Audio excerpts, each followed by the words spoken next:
El Banco Central de la República Dominicana viene de publicar su informe económico hacia el mes de agosto, es decir, con los datos que ya tiene totalmente estimados el Banco Central para el mes de agosto, y en base a esto pues se puede decir lo siguiente. El IMAE, que es un indicador de la actividad económica acumulado entre enero y agosto de este año, representa una variación de un 13%, es decir, que la economía dominicana definitivamente, cuando se proyecta hacia el año completo lo que es el nivel de actividad económica, se puede señalar que es muy probable que termine registrando una variación por encima del 10%.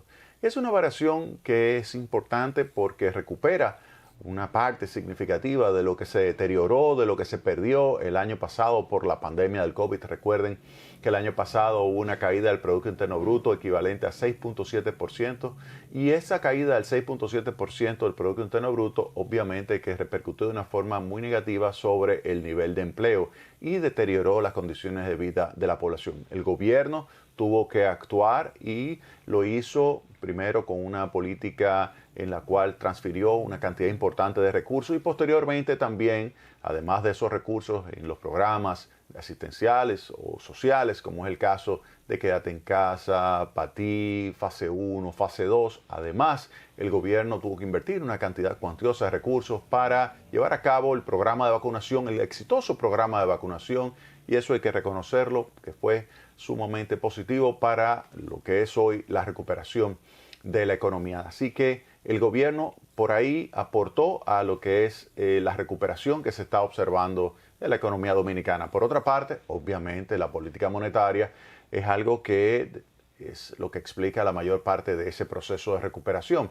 La inyección de liquidez equivalente a 5% del Producto Interno Bruto, la reducción de las tasas de interés, la toma de un conjunto de medidas monetarias que ayudaron a que los agentes económicos pequeños, grandes, medianos, pudieran acceder a financiamiento en medio de una terrible crisis como la que nos estaba afectando el año pasado, pues eso ayudó a que la economía, pues hoy, presentando estos indicadores tremendamente positivos con relación al crecimiento. Así que ese crecimiento es la combinación de la política monetaria, por una parte, y principalmente que ayudó a que el sector privado pueda mejorar su nivel de consumo, su nivel de inversión, y al mismo tiempo una política fiscal que apoyó a los agentes privados, pero en particular a aquellos más débiles, a aquellos más vulnerables, a aquellos que fueron víctimas de la contracción económica, la recesión económica y el despido, que recibieron apoyo por parte del Estado a través de esos programas sociales.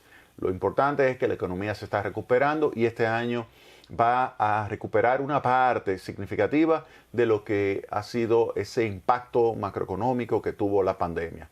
Cuando se compara con relación al año 2019, la recuperación de la economía, se puede decir que también hay no solamente una recuperación con relación al año 2020. Y usted me dirá, bueno, es que es muy fácil crecer con relación al año anterior, porque el año anterior el Producto Interno Bruto cayó 6.7%. No, pero si se compara con el año 2019, que es el nivel prepandemia, pues hay una variación positiva de alrededor del 3 al 3.5%, pero definitivamente es una variación que implica una recuperación con relación al año 2019. Es lógico pensar que no se ha recuperado el nivel que debió haberse registrado si hubiésemos crecido el año pasado, lo normal, que es un 5%, y este año 5%. No es que vamos a estar en el mismo nivel del crecimiento o Producto Interno Bruto potencial que se debió haber registrado si no hubiésemos tenido COVID. No, eso ya es pedir demasiado. Lo que sí es importante es que por lo menos ya alcanzamos el nivel y superamos un poco el nivel prepandémico,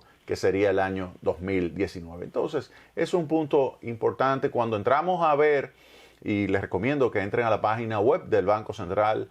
La página web del Banco Central tiene el informe y les recomiendo que lo vea en detalle. Mientras tanto, simplemente decirle algunos datos con relación al crecimiento para que ustedes vean lo que significa ese crecimiento del 13% de enero a agosto. El sector agropecuario estaría creciendo 2.1%, explotación de minas y canteras 9.2%, manufactura local 12.4%, manufactura zona franca, para que ustedes vean la importancia de ese proceso de recuperación, 26.3%.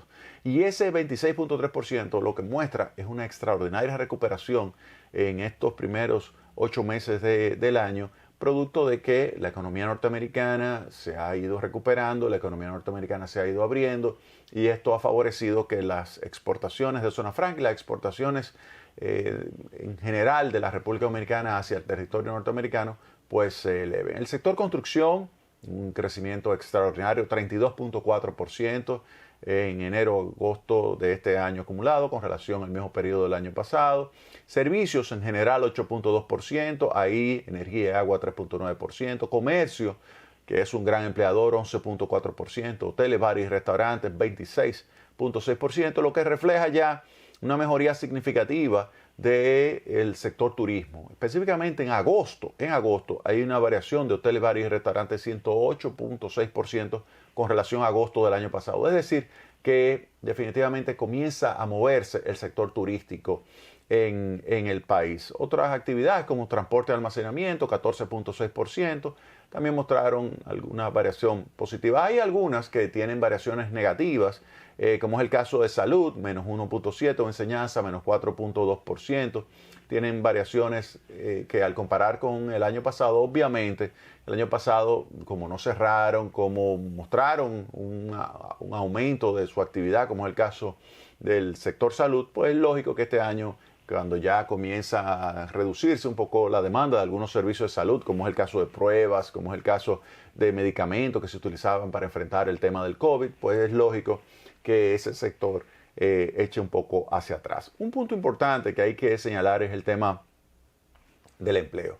Y esto es importante por lo siguiente: el gobierno ha dicho que va a crear 1 millón de empleos en estos primeros 4 años de gobierno, porque uno dirá, bueno, son 4 años con la expectativa de que haya una reelección y tenga 4 años más. Entonces yo me voy a concentrar en estos primeros 4 años. No voy a decir que es 1 millón en 8 años. No, yo me voy a quedar con estos 4 años. Entonces en estos 4 años, que es lo que dice el gobierno del presidente Abinader, que va a crear 1 millón de empleos, uno dice, bueno, ¿cómo le ha ido? Miren, con relación al nivel más bajo, y esto es un dato interesante que lo coloca aquí el Banco Central con su nivel más bajo, el nivel más bajo fue el trimestre de abril-junio, en ese periodo, mayo-junio, ese trimestre, 4.247.000 personas era la población ocupada, 4.427.000. Ese fue el nivel más bajo. El nivel más alto fue octubre-diciembre del año 2019, es decir, prepandémico, con 4.716.000. Es decir, que pasó de 4.716.000 a 4.247.000. Ahora, ¿en qué nivel está en el trimestre abril-junio de este año 2021? 4.533.000. Es decir, que ha mejorado en 286.000 los puestos de trabajo con relación a ese nivel más bajo, pero todavía está por debajo del nivel máximo que se había alcanzado prepandémico en 183.482 personas. Es decir, que todavía hay 183.000 personas que están desempleadas, que estaban trabajando antes de la pandemia. 183.000 personas. Es decir, que todavía hay que hacer un esfuerzo verdaderamente extraordinario para poder alcanzar lo que sería ese nivel de empleo prepandémico. Hay que hacer un trabajo y eso lo voy a hablar más en detalle cuando hablemos del tema de la reforma fiscal, disponibilidad de recursos, etc. Mientras tanto, decir que la economía, como dice el Banco Central, transita por buen camino, se está recuperando el empleo, pero todavía falta mucho para alcanzar ese 1 millón de empleo en 4 años que quiere alcanzar el gobierno del presidente Luis Abinader. Entonces, eso es un punto importante. Hay que señalar también, con relación a aspectos positivos, el tema de remesas. Remesas ha seguido siendo un aporte sustancial, fundamental para la recuperación de la economía dominicana. Este año se puede prever nuevamente que las remesas se colocarán en el entorno de los 10.000 millones de dólares. Usted pudiera pensar en 2.5 puntos porcentuales por encima de lo normal, y eso ha favorecido la recuperación de la economía. Para que tenga una idea, al mes de agosto acumulado 2021 se ha recibido 7.031 millones de dólares de remesas, y en el año 2020 se recibieron 5.072 millones. Es decir, que hay una variación con relación al año 2020 de 38.6%, y con relación al año 2019 una variación positiva de las remesas 48.8%, lo cual implica un aporte extraordinario de nuestros hermanos que viven en el extranjero, principalmente en los Estados Unidos, que ha favorecido la recuperación de la economía. Es decir, que la política monetaria y esas remesas pues han ayudado a que la economía se recupere, y también ha favorecido el proceso de acumulación de reservas internacionales del Banco Central, que para el mes de septiembre se estiman casi en 13.000 millones de dólares. Eso equivale a alrededor del 14% del Producto Interno Bruto, lo cual está muy por encima de lo que recomienda el Fondo Monetario Internacional, que es alrededor del 10% del PIB. En términos de meses de importación, estamos hablando de 7.4 meses de importaciones, y el Fondo Monetario Internacional por lo general recomienda 3 meses de reservas internacionales, es decir, que las reservas están muy bien y eso le da credibilidad al peso dominicano. Con relación a la tasa de inflación, ¿qué se puede decir? Y es que la tasa de inflación al mes de agosto es 7.9%. Ya señalamos en otra oportunidad que pudo haber sido mejor, pero lamentablemente no lo fue por el hecho de que se incrementó el precio, por ejemplo, del pollo, que explica un cuarto del incremento de precios que se registró en el mes de agosto. El precio del pollo se incrementó un 8% en agosto, y eso influyó hacia el aumento de lo que es la tasa de inflación y impidió que se siguiera como en esa trayectoria hacia la meta. La meta es el 4%, sigue estando anclada a las expectativas de inflación alrededor del 4% más menos 1, es decir, que en el horizonte de política monetaria no pudiera pronosticar que la tasa de inflación va a irse moviendo hacia ese nivel. Y eso es algo que el Banco Central de la República Dominicana quiere asegurarle a la población, para que de esa forma las personas estén tranquilas, confíen en el peso dominicano, como lo han confiado en el peso durante los 23 años de gobernación de Héctor Valdés. Cuando, vuelvo y señalo, está Héctor Valdés manejando la política monetaria, pues se logra mantener esa estabilidad de precios y obviamente credibilidad en el peso y estabilidad en el peso dominicano. Otros indicadores importantes que colocó el Banco Central son los relacionados con el sistema financiero.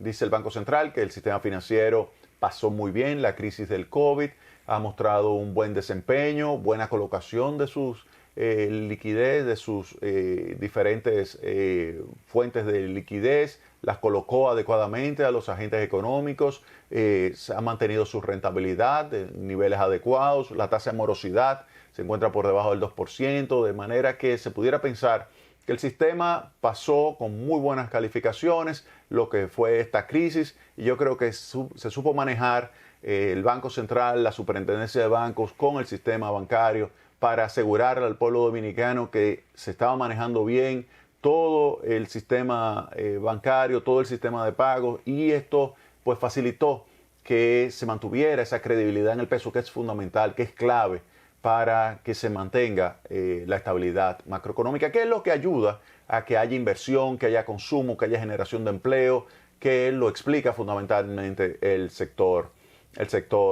privado. Así que esos son indicadores muy, muy positivos, lo que hemos visto en el sistema bancario. Y en resumen, se puede decir que lo que va de año, los indicadores que muestra el Banco Central es que la economía se está recuperando, pudiera ser mejor, porque hay una parte ausente, que es la política de inversión pública, que es muy tímida. La política de inversión pública solamente estaría registrándose una inversión de alrededor de 1,2% del Producto Interno Bruto, que estaría siendo el nivel más bajo en los últimos 60 años. Pues no le vamos a pedir que sea el 7-8% del PIB que alcanzaba el doctor Balaguer, pero por lo menos que alcance el 3,5% del Producto Interno Bruto. Eso sería lo indicado. Lamentablemente este año, tal como van las cosas, va a terminar la tasa de inversión o el nivel de inversión como porcentaje del PIB desde el punto de vista del sector público relativamente baja. Y eso hay que tratar de mejorarlo para el próximo año 2022. Vámonos a la pausa y retornamos en breve con Tecnopol.